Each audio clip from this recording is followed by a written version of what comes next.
Well, see, that's the point I was going to make to you. So, I mean, as Mr Barnier pointed out in his speech, and we watched it here a little earlier, he said the country can't continue on this path of high debt and high deficit, which no country can.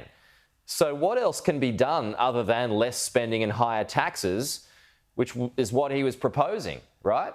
Well, absolutely. It's a very centrist budget. And what he's trying to do is to negotiate with Marine Le Pen's party, National Rally. He's looked to the centre-left for support. But the problem is, Peter, is that there isn't enough kind of political impetus behind supporting Barnier. So, of course, Marine Le Pen is looking forward to the presidential election, and she wants that sooner than 2027.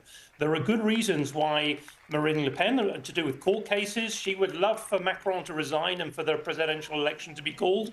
And on the centre-left, they just don't see any reason why they should go along with a kind of small A austerity budget. Their support is built on supporting social security, very generous subsidies for French citizens and so on. And they just, the problem is the political calculus, Peter. There aren't enough people there who are kind of willing to come to the party to keep a centrist government afloat. So you mentioned there Emmanuel Macron, the president. How much pressure is on him now to keep it all together? Well, a lot of pressure. The one thing he can't do is dissolve Parliament. So we've had the elections. He's stuck with this Parliament now until June next year. So it's not an option for him to sort of take the ball home and say, well, we're going to start again. He has to work with this Parliament to get through budgetary measures, to pay state employees, to keep the show on the road. So this is going to be a moment where he kind of has to flex his political skills again. My hunch is that he's going to kind of bide for time. He knows that June next year he can have some fresh elections.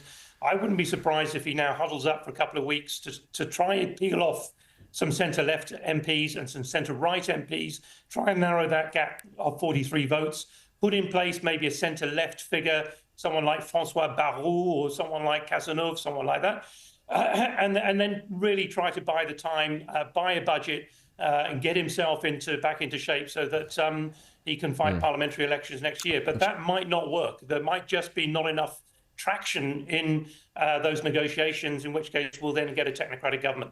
There's been, you know, and just a final thought here, Simon. I mean, I remember being a correspondent in Europe during the Eurozone crisis, and just this week there are a lot of people who are drawing links from France now to Greece more than 10 years ago, and the problems that were caused there. It couldn't handle its finances. Spending was way out of control. Just for those who aren't on top of the day-to-days of what's going on in France, I mean, how bad are things when it comes to its spending and its budget and just the political picture there right now as it continues? Well, they're bad, but it's the second largest economy in Europe, probably sixth largest economy in the world. So there is real underpinning strength there. But the problem is precisely that it's the second largest economy in Europe, where Germany as well is also flatlining. Italy's not doing very much better. The UK is in a world of pain as well. So the problem is that you've also got Trump coming in, who has kind of declared that he might have to impose tariffs against the European Union. He's going to be more isolationist, we think, than Biden, of course. And then we've got a war on the eastern flank, Peter. We've got Russia taking territory day by day. There is a great need to increase security and defense spending in Europe. So you've got all of these pressures, which we talk about a lot in Australia as well. But any French person would take Australia's fiscal and monetary position all day long. It has to be said. Amazing. Hey, Simon, great to talk to you again. Thank you.